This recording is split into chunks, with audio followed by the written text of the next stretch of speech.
Welcome to Todd Talk. Today I'm going to tell you about the time I was the world's worst roommate. Todd Talk is brought to you by Deaver Foods. Now 10% less lethal. Oh boy, roommates.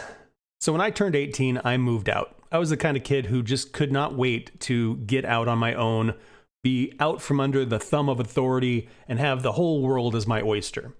When I first moved out, I moved out with 4 other guys into a 2-bedroom apartment. Only 3 of us were on the lease, and we ended up getting evicted after 6 months. We were all sporadically employed, we had a pet when we weren't supposed to, we partied all the time, and it was a great lesson in apartment living. After a short stay at my parents' house, I moved back out with a roommate and was out ever since. So after a while, started seeing a girl, got serious, we moved in together, and being young people, not making a lot of money, we got a roommate to help lower expenses.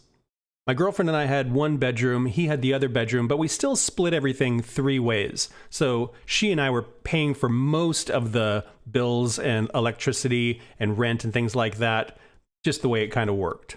And the guy who moved in with us is a really cool guy. We were buddies back in high school. He worked at a pizza place delivering pizzas, and he drove a really cool Honda Civic. The girlfriend and I had a lot of kitchen stuff and appliances. He had a really big, awesome TV, so it was a pretty good arrangement. We had a lot of friends in common, and, people would come over and hang out, and things were pretty stable. It was a pretty good time. But then something changed. So one day the roommate tells us that his younger brother lost his job, didn't have a place to stay, and was going to crash on the couch for about a week. At first it was no big deal. We had met him before, he was a cool guy, so he was just kind of hanging out. But then 1 week turned into 2 weeks, and 2 weeks turned into 3 weeks.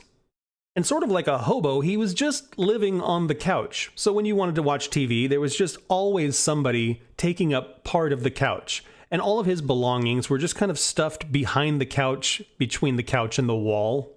And at first he kept it pretty organized, but then it started to kind of spill out. And, there's like the dirty laundry pile on one end of the couch. And then pretty soon he's controlling the remote. And it was just this person who's taking up space in your house. So I had asked him what his plan was, and there wasn't much of one. So we talked to our roommate and we said, hey man, happy to help your brother out, but what's the plan? He's just kind of taking up space. He's not paying for anything. He's always on the couch. He's always hogging up the TV.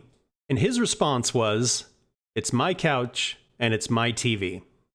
Now, one of the great things about getting older is you get perspective. I am much more reasonable than I ever have been. I'm a better negotiator. I'm a lot more level-headed. But back then, not so much. Back then, I got unreasonably mad. So the next day, the roommate and his brother go out to get something to eat, and I put my plan into action. So I turned off the fuse box, and I went through every electrical outlet in the living room, dining room, and kitchen. Took the plate off the front, removed the wires from the outlet, and reassembled it. I had a CD player in my bedroom, and I put on Madonna's Lucky Star, pretty loud, on repeat, locked my bedroom door, and we left. On the front door, I put a note that said, it's my electricity. So you can just imagine him getting home and finding that none of the electrical appliances worked. His TV wouldn't turn on, nothing he plugged in would work. Diabolical. If I remember right, I think the girlfriend and I went to the zoo for the day. And when we went back home, I wasn't sure exactly what we were going to find. So we opened the door, and everything was dark, and we could still hear Madonna's Lucky Star playing from the bedroom, and the couch had returned to its pristine, clutter-free state. The next day, we talked to the roommate, and he had moved his brother in with their parents, a little bit more of a permanent situation until he could find a job.